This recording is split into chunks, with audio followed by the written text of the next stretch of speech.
புண்ணியத்துக்கு உழுத மாட்டை பல்ல பிடிச்சி பார்ப்பாங்களாம். ஐயோ பாவம், உழுகிறதுக்கு வழி இல்லைன்னு நின்ன ஒருத்தருக்கு போனா போகுதுன்னு உழுது கொடுத்தானா. ஆனால் அவர் என்ன பண்ணாராம், மாட்டு பல்ல பிடிச்சி பார்த்தாராம். புரியலல்ல? வாங்க சாம்பிள் வீடியோ பார்க்கலாம். என்னங்க வளர்க்குறீங்க? பாத்திரத்துல அழுக்கு அப்படியே இருக்கு, அங்கே ஓட்டிட்டு இருக்கு. என்னங்க காய் விட்டுறீங்க? பொடிசு பொடிசா வெட்டி வச்சிருக்கீங்க, ஒழுங்கா கூட வெட்ட தெரியல.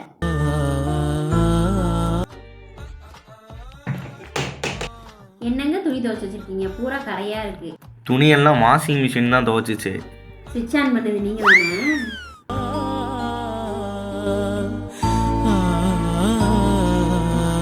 கையெழுத்து போடாதீங்க. என்னங்க சொல்லோட இப்போ புரியுதா? சில விஷயங்களை மாற்றவும் முடியாது, மாறவும் மாறாது.